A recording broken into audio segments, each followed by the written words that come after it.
We've got a really special event this evening, something that is very rare. I think you all know, that's why you're all here. We have a sold-out house, not a single seat left. So thank you all for coming. Just real quick, how many of you are members of the California Surf Museum? Oh my God, I don't even know why I'm bringing this up. Well, any of you who aren't, please consider, if you enjoy this event, becoming a member, because those funds go to help put things like this on and keep our lights on. So we appreciate all your support, and for those of you who are coming here for the first time, we hope you enjoy it, and we've got a really special evening tonight. The movie that we're going to see tonight is one of probably the most important surf movies that was ever made, one that probably played longer in succession than anybody's that I can think of. And tonight we have the man who made the movie, the director, the creator, and just a few words about this gentleman. Not only did he make people like David Nuuhiwa and Billy Hamilton megastars, not only did he make one of the most important surf movies that was ever made, he went on to work with Stanley Kubrick in The Shining. He had time with Jack Nicholson, which if you've never met him was probably worth talking to him about. And then he went on to a third career where he has made 55 IMAX movies. And probably some of the finest movies ever made. And he is the king of IMAX. But tonight we're going to see something that he did when he was fully immersed in the surfing world and like almost no one else. And so, Greg, why don't you say a few words about this movie and yourself? Well, thanks, Jim.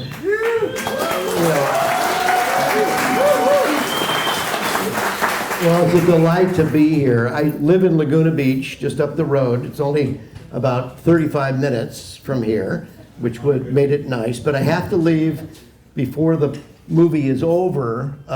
So if you want me to sign something, get me during the movie or right at the beginning of the movie. I'll be happy to do that. By the way, we are selling books, and the profits go to the Surf Museum. And you know, this is a great museum. I think it's the best museum in the world of surfing. I haven't seen any better. Thanks to Jim for doing such a wonderful job with the staff and the volunteers and everyone here. You know, I think, I guess my history, I started surfing when I was 14. And that's the same year that I fell in love with my wife, Barbara. And it's the same year that I began making my first surfing movie.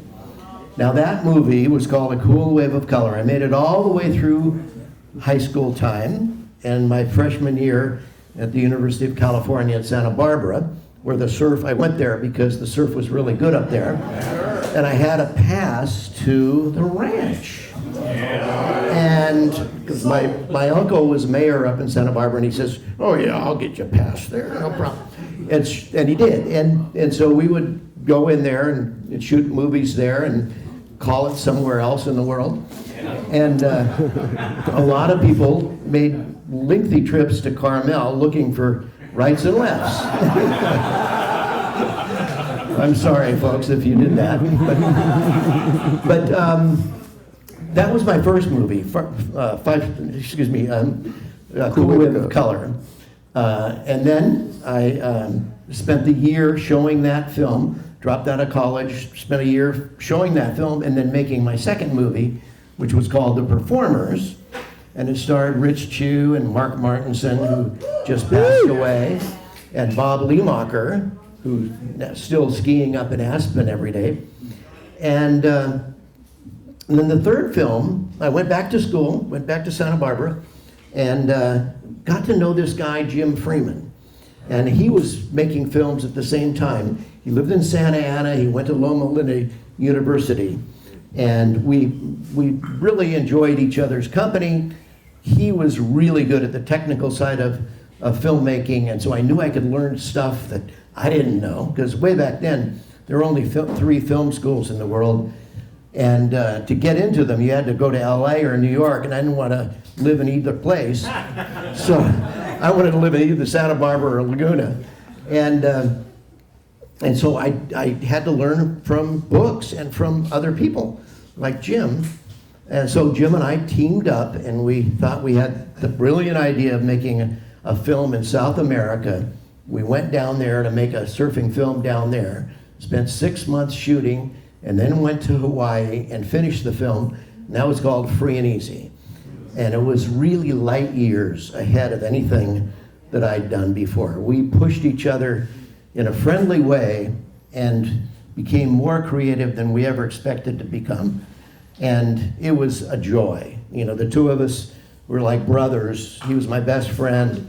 You know, our girlfriends were best friends. And in fact, Jim's girlfriend, we still go to the gym with her 3 times a week. She lives in Laguna still.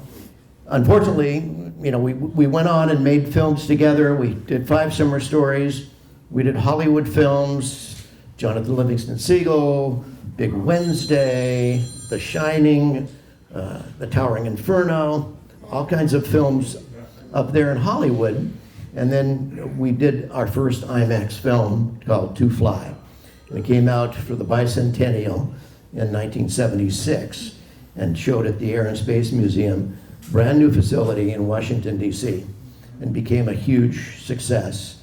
And it was just right then that Jim was killed in a helicopter, and changed our lives. And so we went on and kept working on films. And I, as Jim said, I made a bunch of IMAX films after that. Continued to do Hollywood films, and I really had a wonderful life. And now the good thing is that our kids, Barbara and my 2 kids, Megan and Sean, are now running our small production company. We have about 30 people in Laguna, and we're specializing in IMAX and all kinds of really weird projection systems. And we just put into a theater in Abu Dhabi, the largest screen in the world at a SeaWorld aquarium, the biggest aquarium in the world, with the biggest screen in the world. If you can imagine a screen 50 feet high and 750 feet in the circle around you, and all LED screens. So they're like, you know, you don't even have to turn out the lights to project. It's so bright, sharp, contrasty, and beautiful. And you feel like you're underwater with these images. And so that's what we do today in our little company in Laguna Beach. So that's my story. When we made 5 summer stories, as Jim said, we released it for the first time in stereophonic sound. Now, the film cost $72,000 to make, which is about $1 million today. That was unheard of. That was huge. The Endless Summer cost $50,000. This was $72,000. Half of that was for the sound and the music. And every one of the theaters that played the film, including the La Paloma, the community center down here in Oceanside, we would bring in our own big speakers, like rock and roller speakers, and play it with the best sound you'll hear in any movie theater at that particular time. And that's part of the success of that film. It not only was a great visual film, had great storytelling, but the soundtrack by Honk and the Beach Boys was beautiful to behold. And so people came back and saw the film over and over and over, like you'd see your favorite rock and roll group over and over at a concert. And so it was really a fun event. Every year when we really released the film, from 72 to 79, I would go sit in the theater for the first screening and just be wowed by it. It was so fun. Now, Jim is supposed to ask me some questions. Well, first I just want to make one thing I forgot to say when I was introducing Greg here, and that is he and his partner, Jim Freeman, were partners making those movies. And some 35, 40 years later, that film company is still called McGillivray Freeman. And I think that says everything about this guy you need to know. He doesn't forget his friends, and he's just a gem besides being an incredible talent. So I guess the first thing that I wanted to ask you, Greg, that I've always kind of wanted to know is, how did you guys finance that $72,000? There was no drug running. What we did is we'd saved up money from the previous films that we'd made. Free and Easy did really well. The film right after that, The Sunshine Sea, we sold it to a big distributor, and they launched it around the country, and so we made a profit there. And we were doing TV commercials and other jobs too, not just surfing films. And so by the time that we made 5 Summer Stories, we thought we'd done just about all we could do with surfing in terms of imagination and creativity. And then I had an idea. Okay, I said, I bet you we can make one more film that would be a more pure tribute to surfing and what surfers go through on a day-to-day basis and how they're treated, particularly in the competition realm. And it was just then that people were starting to make a little bit of money from surfing. Not much. Corky Carroll was the first, and he might have been making, like what would be the equivalent today of maybe $50,000 a year. So just barely able to eke by on his salary from Hobie and from other endorsements. But we always thought, and they did too, that surfers should be more treated fairly for surf contests. And you'll see a sequence in the film, which I think is probably the best sequence I've ever edited, about that competition question. Should surfers be fairly compensated in competition? And of course today they are. And so it's a good thing that surfing has come around, and actually surfers are making a nice living from being participating in the sport that they adore. Yeah, they are. Yeah, they are. Now, did I answer your question? I think. Most important part was that there were no drugs, right? So the other question I was hoping you might talk a little bit about, because you didn't mention it, but one of the places that you did a lot of filming in was in France, in Biarritz. And it just happened that I was there during that time, but of course I was a Grom. And everyone that was there was stars in their eyes for me. But tell us a little bit about filming there and what that was like. Well, that was 1968, and surfing was just there beginning. Joel de Ronay had started surfing there about 8 or 10 years before, but he was like the only guy. And we went over there. We knew Joel and got in touch with him. Said we're coming. Stella, his wife, set up a place for us to stay right on the bluff above this little beach break in Biarritz, and that's where we stayed for a month and a half during that summer. And then we traveled to Portugal and Spain looking for surf there. We found some at a place called Nazaré, which, lo and behold, we were the first to surf, but we surfed the point, not way out where the big waves come. And this was in the summer, without the gigantic waves off at the point. No one had a clue that big wave was going to be the big wave of the world today. And but Mark and I and Bill have the pride of calling ourselves the first to surf Nazaré. The small waves. Yeah. Did anybody tell you then that every once in a while it gets really big around the corner? No, actually, they didn't know anything about surfing. The kids, you'll see it in the Sunshine Sea, followed, like Pied Pipers after Mark and Bill, and it was a brand new thing.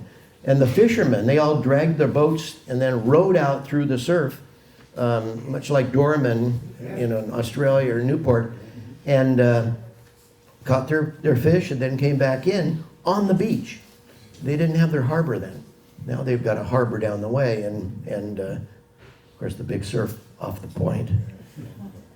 So that was our story in Biarritz in France, and we finished off that year going to the World Contest '68 in Puerto Rico and spent about a month and a half there.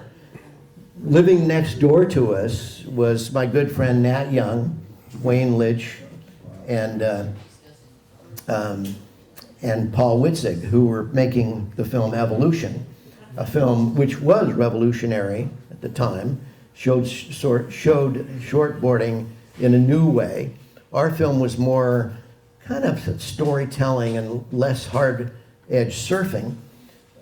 That film, though, we distributed for Paul here in America, and it became a huge hit. And then when we released The Sunshine Sea about a year and a half of work later, like I said, it made some money that financed 5 Summer Stories. Back to your question. Yeah.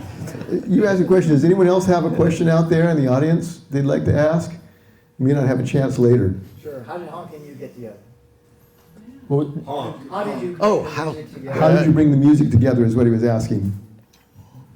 Well, previously, on my first 2 films, I just stole music. Right off the record album, I used the Beatles, I used Herb Alpert, I used whatever I wanted. Because I knew that I had no money, they weren't gonna sue me. What are they gonna get? No lawyer would take the case. And so, by the time that we got to Sunshine Sea and 5 Summer Stories, we had to have cleared music. So I had to go out and find, lucky, when we started advertising 5 Summer Stories, the Beach Boys called us up. They said, look, we've just released this album called Surf's Up. We know you probably don't like our early surf music, and I didn't. But we've got this new album, it's new music, it's really cool. We would love to be part of this final surfing movie that you 2 are doing. And we'll give you any of our music for absolutely free. And I went, oh, good. So I started editing to their music, and I could pick from anything. And so you'll see in the film, there's some great comedy sequences with, let's go surfing now, everybody. All those early songs, all the way through Good Vibrations. But then I knew I needed more music. I needed, hard-hitting surf music, good stylistic music, lyrics. And playing in a small French restaurant in Laguna Beach was this group of 4 guys named Honk. And I would go in there and listen to them, and I fell in love with one of their songs, Don't Let Your Goodbye Stand. And so I edited a sequence to it about losing our California coastline to development. And it worked great. And so then I went to their management and said, I would love to use them as my creative partners in this film that we're doing. And they love the idea. Now, Steve Wood and Tris Imboden were both surfers. And so that two of the guys knew my films, knew Jim's films, loved what they saw, knew this film was going to be great, and wanted to be part of it. The other 2 went, surf? No. And so we had to convince them. Surf music back then was simplistic and not something that, someone like a Joni Mitchell fan or a Jackson Browne fan would want to do. And so they had that point of view. But I talked them into it. They did a wonderful job. And Steve Wood is still one of my best friends. And he did the soundtrack, though he just retired, that guy. He did the soundtrack to about 40 of our IMAX films. and he did a fantastic job. He's a brilliant artist. And so that's how I got in touch with Honk. They're still dear friends, and they're actually doing a concert in Laguna in April, a 3-night thing in association to 5 Summer Stories as a fundraiser. And so, yeah, I was very lucky. I was lucky to find them, lucky that they were right at the cusp of hitting it big, and lucky to get the music of the Beach Boys as well. Nice. Anyone else? Dale? Do you like the magic rolling board? Okay. Well, the Magic Rolling Board There you go. is a section. What we did with 5 Summer Stories is we launched it in '72. It had almost 100 straight sellouts. I mean, this was huge. People were lining up. When Barbara and I would get to a theater, there'd already be a line of 600 people waiting around the block for us to set the projector up and show the movie. It was astounding success. The word went flying across the world about this film, and partly because of the music. Like I said, it was like, such a good experience, just a turn on. And so people loved coming to it. They'd see it, we'd play it for a week in different places, a week in San Diego, a week at the La Paloma, and they'd sometimes see it 2 or 3 times during that week. Now that was good for us. It started to pay back that $72,000. But every year we got letter upon letter to show the film again.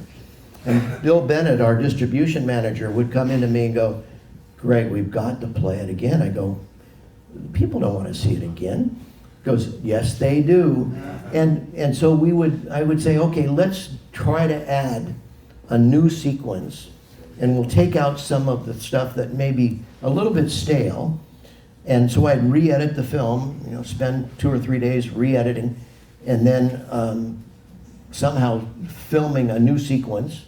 And Magic Rolling Board, the question was, that was a sequence that was added in '76, 4 years after our premiere, that we did in a conjunction with a deal with United Artists to release that film in theaters with some of the James Bond films. And so we had this nice deal with that company, and it worked out great. And they didn't care, it was a surfing movie. It's a different audience, Anyway, so that worked out great. That I've shortened Magic Rolling Board for this version. In fact, what you're going to see tonight is its final version. And I can attest to you, it is the best version. Because I was able to use, this version's about 90 minutes long, and I was able to use footage from about a 2-hour and 10-minute total movie, because we had that many different versions over the years. So I just got the best stuff from everything. And because you can edit digitally now, very easy to make a new copy and make it really looking cool. So this has all been digitized. It's all beautifully done professionally in Hollywood and remixed and redone. Final version. I promise. Are we ready to watch it? Yeah. Okay. I think that's good. We should just. No, we've got 2 speakers though. And they're loud. You ready? Yeah. It'll take a few minutes here. Okay. Well, we can take one more. We can take one more question. I saw someone in the back there that raised their hand. He wanted, where's the speakers? Oh, where's the speakers? Yeah. We got them. We got them. Yeah. And I'll make sure they're loud.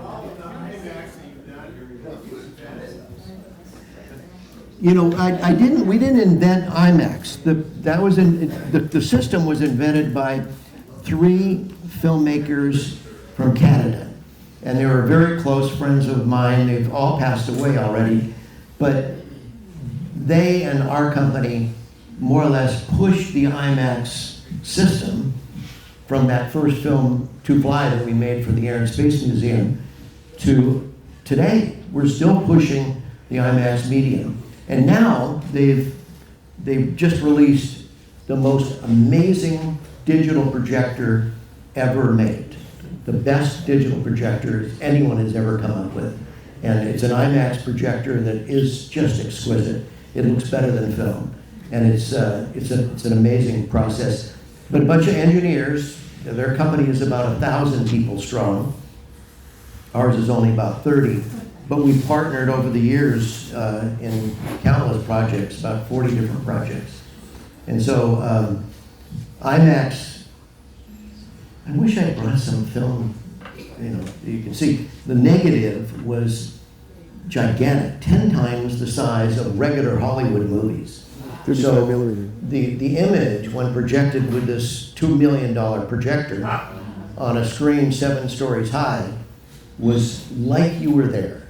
And I don't know if you've gone to the Rubin Space Theater, San Diego, or California Science Center. It's something to behold, and that's partly the reason for our company's success, is that the system is just exquisite. And it's hard to make movies in that system, but it's also a joy when you do it right.